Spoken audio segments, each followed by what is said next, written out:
গল্প শুনতে এসেছি গোপাল দাদু, ওঠো না। এইভাবে গোপাল দাদুর ঘুম ভাঙানো যাবে না, বুঝলি? অন্য কোনো রাস্তা খুঁজে বার করতে হবে। ঠিক বলেছিস গুলটে, চল গোপাল দাদুকে ধরে বিছানা থেকে নামিয়ে দিই। পাগল নাকি? তারপর যখন গোপাল দাদুর নিচে আমরা চাপা পড়বো তখন কি হবে? ধুর, আমার ভালো লাগছে না। একটু পরেই বাড়ি ফিরে গিয়ে পড়তে বসতে হবে। দাদু যে কি করে না। ও দাদু, ওঠো না। বলি ভর সন্ধেবেলায় মোষের মতন নাক ডেকে কোন মানুষটা ঘুমোয় শুনি? ওই তো দিদা এসে গেছে। ও দিদা, এক বালতি জল এনে দেবো? দে তো, তাই দে। এই নাও। এ কি, গোপাল দাদু যে এখনো ঘুমোচ্ছে।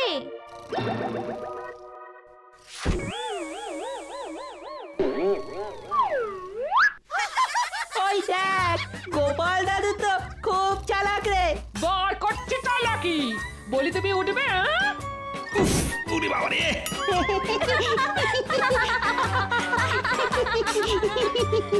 হাস হাস, দাদুর কষ্ট দেখে হাসবি বই কি? এই চুপ চুপ, দাদু রেগে গেছে। বলি তুমি কি গো, কোনো আক্কেল জ্ঞান নেই তোমার? ভোর সন্ধেবেলায় কেউ মোষের মতো নাক ডেকে ঘুমোয় নাকি? দেখো গিন্নি, সবার সঙ্গে আমার তুলনা করো না। আমি হলাম গোপাল ভাঁড়। সে তুমি যেই হয়ে থাকো তাতে আমার কি? গিন্নি, খেতে দাও তো, খিদে পাচ্ছে। ধুর, আমার আর ভাল লাগে না। যতক্ষণ জেগে থাকবে ততক্ষণ খালি খাই খাই খাই খাই। আজ হাওয়া গরম আছে, কথা চল শুনিয়েছো। আমরা আর পালাই। নয়, আমি চাইলেই কাজ করতে পারি, কিন্তু আমি করি না। ওরকম মনে হয়। তোমার দ্বারা কোনো কাজ হবে না। তুমি সুখী মানুষ। আর খাওয়ার ঘুম ছাড়া তুমি কোন কাজটা করতে পারো শুনি? তাই নাকি? বেশ, আমিও দেখিয়ে দেব আমি কি পারি আর কি পারি না।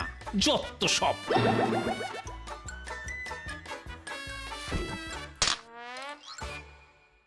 ও মা, কত কত মোহর। এত মোহর কোথা থেকে না বলে সরালে শুনি? কেন আমি সৎ পথে উপার্জন করতে পারি না বুঝি? কি বললে? তুমি সৎ পথে উপার্জন করেছো? হাসালে গো, হাসালে। এতে এত হাসির কি আছে? হ্যাঁ, আমি মহারাজের কাছ থেকে 2 কাঠা জমি চাষের নাম করে নিয়ে সেই জমিতে গরিব চাষিদের দিয়ে ধান চাষ করিয়েছি। ফসলের একটা ভাগ ওই চাষিদের দিয়ে বাকিটা আমি আমার ট্যাঁকে ঢুকিয়ে নিয়েছি। বলো কি, 2 কাঠা জমির ধান বিক্রি করে চাষিদের ভাগ দিয়েও তোমার হাতে এত মোহর থাকলো? ওটাই তো আমার বুদ্ধি গগিন্নি। আমি চাষিদের খুবই সামান্য ভাগ দিয়েছি, বুঝেছো? ও তাই বলো? তাই এটা তো ভালো রাস্তা বার করেছো পয়সা উপার্জন করার। সেটাই তো।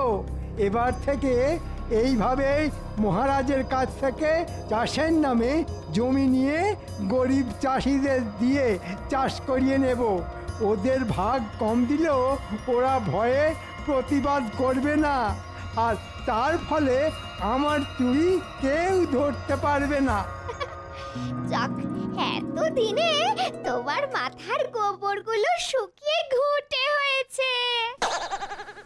গিন্নি আমার প্রশংসা করলো না অপমান করলো কিছুই বুঝতে পারলাম না। যাকগে, আমি আমার কাজে মন দিই। জয় মহারাজ কৃষ্ণচন্দ্রের জয়। জয়। বসো বসো, সবাই যে যার জায়গায় বসে পড়ো। আরে আরে, এ আমি কাকে দেখছি? এই যে গোপাল। আপনি ঠিক দেখেছেন মহারাজ। গোপাল এবার থেকে রোজ সময় মতন রাজসভায় আসবে। সে কি, রোজ দেরি করে আসার অভ্যাসটা এত সহজে পাল্টে ফেললে গোপাল? হ্যাঁ, আগে পাল্টাতে বাধ্য হলাম সেনাপতি। কেন কেন বাধ্য হলাম কেন বলছো? কারণ আমার গিন্নি মনে করে খাওয়া আর ঘুম ছাড়া আমি আর কিছুই পারি না। তাই আমি আমার গিন্নিকে দেখিয়ে দিতে চাই আমিও চাইলে মাথার ঘাম পায়ে ফেলে কাজ করতে পারি। বাবারে বাবা, গোপাল করবে কাজ আর চেয়ে দেখবে গিন্নি। মহারাজ, এই আনন্দে পুজো দিন, খাওয়ান সবাইকে সিন্নি। হ্যাঁ হ্যাঁ তাই দেব। গোপাল রোজ রাজসভাতে সময় মতো আসলে আমি সত্যি সত্যি পুজো দিয়ে সবাইকে সিন্নি খাওয়াবো। আগে পুজো দেওয়ার দরকার নেই মহারাজ, তার বদলে আমাকে 2 কাঠা জমি দিন। আমি ওই জমিতে চাষ করে গিন্নিকে দেখিয়ে দেব আমিও কাজ করতে পারি। এই রে, এ কি আমার খুঁজে বার করা পথে গোপালও হাঁটছে দেখছি। গোপালও যদি আমার মতন মহারাজের কাছ থেকে জমি নিয়ে চাষ করে তাহলে মহারাজ আমার চুরি ধরে ফেলবে। না না, এ আমি কিছুতেই হতে দেব না।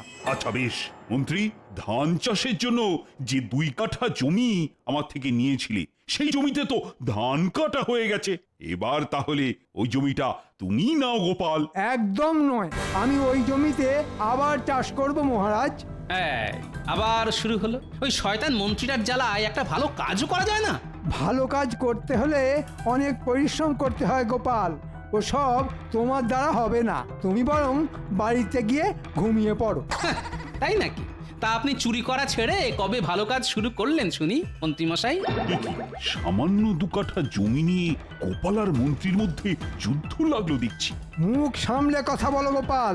ওই জমিটা আগে পাথরে জমি ছিল। আমি নিজে ওই জমির পাথর সরিয়ে লাঙল দিয়ে জমিটা চাষের উপযুক্ত করেছি। তাই ওই জমিতে আমি ছাড়া কেউ চাষ করবে না। কিন্তু জমিটা তো মহারাজের। মহারাজ আমাকে অনুমতি দিয়েছেন ওই জমিতে চাষ করার। আপনি বারণ করার কে শুনি? দেখেছেন মহারাজ, দেখেছেন তো গোপাল কেমন মুখে মুখে তর্ক করছে। তোর বাবা, তুমিও কম যাও না মন্ত্রী। তোমরা দুজনেই সমান। তোমাদের এই সাপে নেউলে সম্পর্কটা না জীবনেও ঠিক হবে না। আমি তোমাকে দেখে নেব গোপাল। আগে আয়নার সামনে দাঁড়িয়ে নিজেকে দেখুন মন্ত্রী মশাই। আহ, চুপ, দুজনেই চুপ। আমি দুজনকেই ওই জমিতে চাষ করতে দেব। হ্যাঁ, দুজনকেই চাষ করতে দেবেন? সেটা কেমন করে? ওই 2 কাঠা জমির মধ্যে তুমি 1 কাঠা জমিতে চাষ করবে গোপাল, আর বাকি 1 কাঠায় করবে মন্ত্রী। তারপর ফসল উঠলে সেই ফসল আমার উপস্থিতিতেই তোমরা বিক্রি করবে। যে ফসল বিক্রি করে সবচেয়ে বেশি পয়সা উপার্জন করতে পারবে তাকেই আমি পরের বার থেকে ওই 2 কাঠা জমিতেই চাষ করতে দেব। বাহ বাহ, দারুণ বুদ্ধি বার করেছেন মহারাজ। লড়াই করে জিতে নিতে হবে জমি, এটাই ভালো। এবার গোপাল জিতবে না মন্ত্রী মশাই জিতবে সেটাই দেখার বিষয়। গোপাল কোনোদিন হেরে যায়নি, এবারও হারবে না। দেখা যাবে। এত সহজে আমি তোমাকে ছাড়বো না গোপাল, এই বলে দিলাম। দাঁড়াও গোপাল, এবার দেখাবো তোমাকে মন্ত্রীর বুদ্ধি। তোমার ফসলে আগুন ধরিয়ে দেব, তারপর দেখব কিভাবে তুমি ফসল বিক্রি করে আমার থেকে বেশি পয়সা উপার্জন করতে পারো। আমার নাম মন্ত্রী। এত সহজে আমি ওই 2 কাঠা জমি হাতছাড়া হতে দেব না। আমার নামও গোপাল ভাঁড়।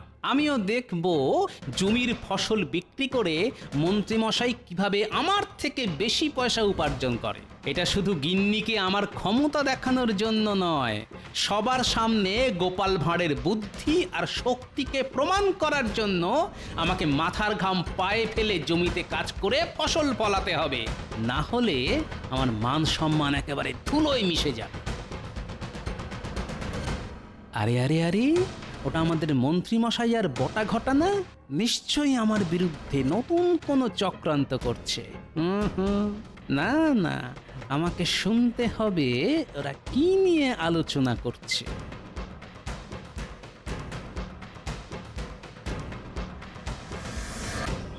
বলুন মন্ত্রী মশাই, কি বলবেন? শোন তবে, মহারাজ আমাকে আর গোপালকে 2 কাঠা জমিতে অর্ধেক করে চাষ করতে বলেছেন। ফসল উঠলে যার ফসল বিক্রি করে সবচেয়ে বেশি পয়সা পাওয়া যাবে তাকেই মহারাজ ওই 2 কাঠা জমি চাষের জন্য দেবেন। ও, এই ব্যাপার। তা এতে আমরা কি করতে পারি বলুন? চুপ, আগে পুরোটা শোন। তোরা তো জানিস এবারে আমি ওই 2 কাঠা জমিতে ধান চাষ করে বেশ মোটা পয়সা উপার্জন করেছি। হ্যাঁ মন্ত্রী মশাই, আমরা সব জানি। আপনি গরিব চাষিদের সামান্য পয়সা দিয়ে বাকি সবটাই নিজের ঘরে তুলেছেন। ঠিক বলেছিস, ওই 2 কাঠা জমি আমার হাতছাড়া হয়ে গেলে এই উপার্জনটাও তো আমার বন্ধ হয়ে যাবে। এইবার বুঝেছি মন্ত্রী মশাই কেন ওই 2 কাঠা জমি কিছুতেই ছাড়তে চাইছেন না। শোন, গোপাল যেমন চাষ করছে করুক, ফসল উঠলে বিক্রি করার আগের দিন রাতে তোরা চুপি চুপি গিয়ে গোপালের কেটে রাখা ফসলে আগুন ধরিয়ে দিয়ে আসবি। বাহ, দারুণ বুদ্ধি। গোপালের ফসল পুড়ে গেলে গোপাল আর ফসল বিক্রি করতে পারবে না, আর আপনি জিতে যাবেন। ঠিক বলেছিস। আর আমার হাত থেকে ওই 2 কাঠা জমিও হাত ছাড়া হবে না, কি বুঝলি? সব বুঝেছি মন্ত্রী মশাই, আপনি নিশ্চিন্তে থাকুন। আমরা ঠিক সময় গিয়ে গোপালের কেটে রাখা ফসলে আগুন ধরিয়ে দিয়ে আসবো। হ্যাঁ, বাহ বাহ, বেশ, এবার আমি চিন্তামুক্ত হলাম। কিন্তু আমার চিন্তা বেড়ে গেল। আমার ফসলে আগুন ওরা লাগাবেই, এ আমি কিছুতেই আটকাতে পারবো না। কিন্তু যেটা আমি পারবো সেটা হলো ওদের করা ক্ষতিকে বুদ্ধির সাহায্যে লাভের গুড় খাওয়ানো। ভাবো গোপাল, ভাবো কিভাবে ওদের করা ক্ষতি থেকে আরো আরো বেশি করে পয়সা উপার্জন করা যায়। পেয়েছি, একটা মোক্ষম উপায় খুঁজে পেয়েছি। সত্যি আমার কত বুদ্ধি! আমি মরে যাওয়ার পরও আমায় লোকে ভুলবে না, সবার মুখে মুখে ঘুরবে আমার বুদ্ধির গল্প। এ আমি খুব ভালো করে জানি।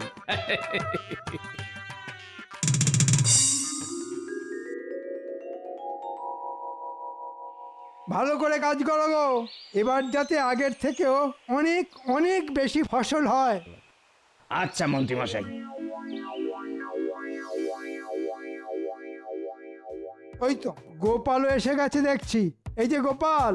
আগে বলুন মন্ত্রী মশাই। তোমার লোক কই? এই তো আমার নাতি নাতনিরা, ওরাই আমার সঙ্গে চাষের কাজে হাত লাগাবে। হ্যাঁ, তাই নাকি? তা তুমি তোমার ভাগের জমিতে কি চাষ করবে শুনি? কই তোমাদের সঙ্গে কোনো চারা গাছ দেখতে পাচ্ছি না। আগে আমি ঘাস চাষ করব মন্ত্রী মশাই। ঘাস চাষ? জমিতে ঘাস চাষ করে করবে কি শুনি? কেন, বাজারে বিক্রি করব। লোকে গোপালের জমির ঘাস কিনে নিয়ে গিয়ে নিজেদের পোষা গরু ছাগলকে খাওয়াবে। চাইলে আপনিও আমার জমির ঘাস কিনে নিয়ে যেতে পারেন।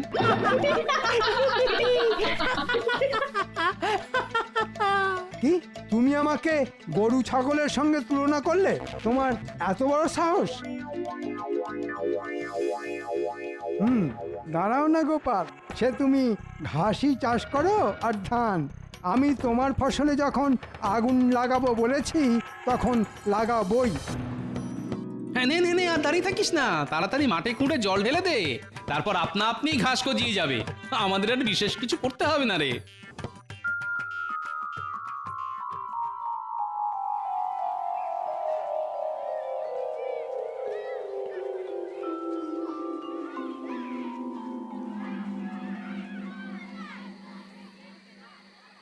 বলো গোপাল দাদা, এত রাত করে এলে কেন? এলাম কি আর সাধে, ভাঙা হাটে জিনিসপত্র একটু সস্তায় পাওয়া যায় কিনা। তা ভাই, তোমার কাছে মিষ্টি আলু আছে? আছে গো গোপাল দাদা। কতটা জমিতে চাষ করবে শুনি? ওই ধরো 1 কাঠা জমির কিছুটা অংশে, পুরোটাতে নয়। তাহলে এটাতে হয়ে যাবে। এই না, ধরো ধরো ধরো ধরো ধরো।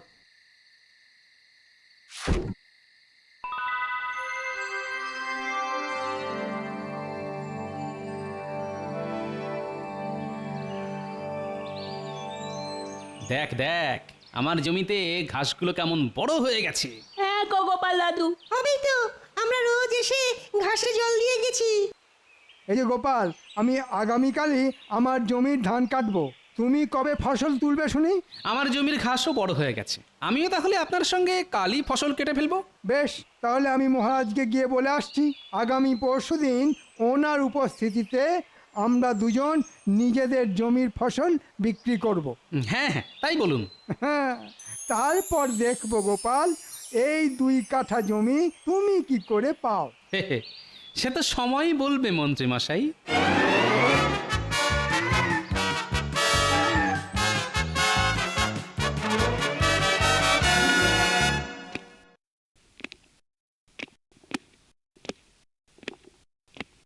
মহারাজ আগামী পরশু আমি আর গোপাল দুজনেই নিজেদের জমির ফসল বিক্রি করব।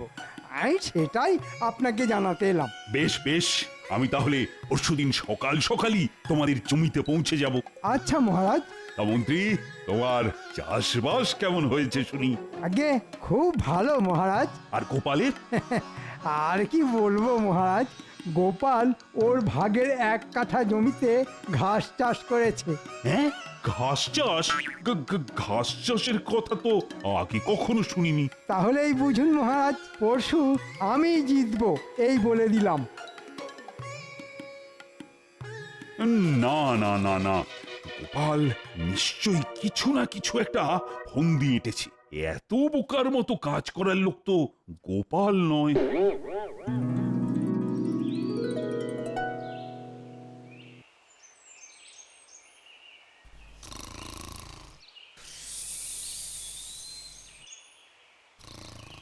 কি গো, বলি আজ তো ফসল কাটার দিন, জমিতে যাবে না? যাব, তবে বিকেলে। সে কি, বিকেল বেলায় কেউ ফসল কাটে নাকি? হ্যাঁ, গোপাল কাটে।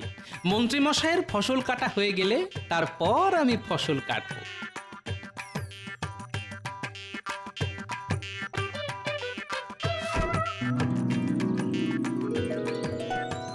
কাজ হয়ে গেছে মন্ত্রী মশাই। যা ভেবেছিলাম তার থেকে বেশি ফসলই হয়েছে। তোরা ভালো কাজ করেছিস। তোদের আগের বারের থেকে 5 পয়সা করে বেশি দেব। মাত্র 5 পয়সা? এত খাটনি করে? চুপ, বেশি কথা বললে ওটাও পাবি না, উল্টে 5 পয়সা কেটে নেব। যা, ভাগ ভাগ এবার। ওরে বাবারে, আর কথা বাড়াসনি, পালা পালা। এদিকে গোপাল এখনো ফসল কাটতে এলো না। আজ রাতে গোপাল ফসল না কাটলে আমি ওর ফসলে আগুন জ্বালাবো কেমন করে?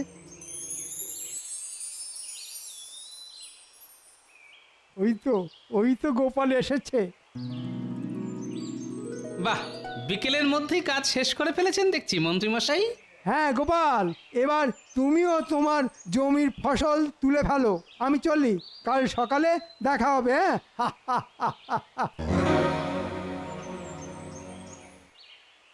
চল, এবার হাত লাগিয়ে ঘাসগুলো কেটে ফেলি। আর আলু? চুপ, এখন কোনো কথা নয়। আচ্ছা গোপাল দাদু।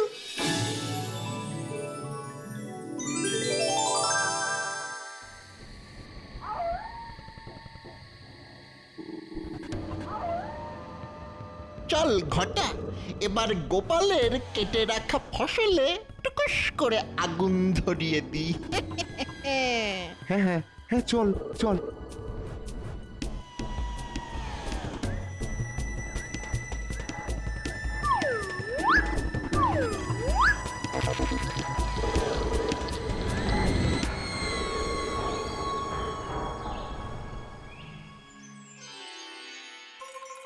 কি মনে হচ্ছে মহারাজ, কে জিতবে, গোপাল না মন্ত্রী মশাই? সে তো আর কিছুক্ষণ পরেই বোঝা যাবে। আগে থেকে বলা কিন্তু খুব মুশকিল। কেন মহারাজ, এ তো জলের মতন সোজা। জিতবো আমি। আর আমি কি বসে বসে ঘাস খাবো? হ্যাঁ, চলো না, চলো।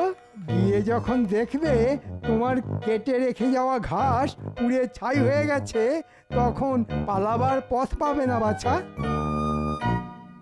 এ কি, কার ফসলে আগুন লাগলো? হ্যাঁ, তাই তো, এ তো আমার ফসল। চ, এবার কি হবে গোপাল? তুমি এবার ছাই বিক্রি করবে নাকি? না না না, এ মোটেই ভালো হলো না গোপাল। শুধু ফসল কেটে রেখে চলে গেলেই তো হবে না, ফসল পাহারা দেওয়া তোমার কাজ। এবার তাহলে মন্ত্রী তো জিতে গেল। আগে দাঁড়ান মহারাজ, গোপাল এত সহজে হেরে যাবে না মহারাজ। সে কি, তোমার ফসল তো পুড়ে গেছে গোপাল। জানি তো, গোপালের শুধু ফসলই পুড়েছে, কিন্তু আমাদের মন্ত্রী মশাইয়ের পুড়েছে কপাল। হ্যাঁ, কি আবল তাবল বকছো গোপাল? ন্যাপলা, গুলটে, পুটি, টাপা, পুচকে, এবার ছাই ঘেটে লাভের গুড়টা বার করে আন।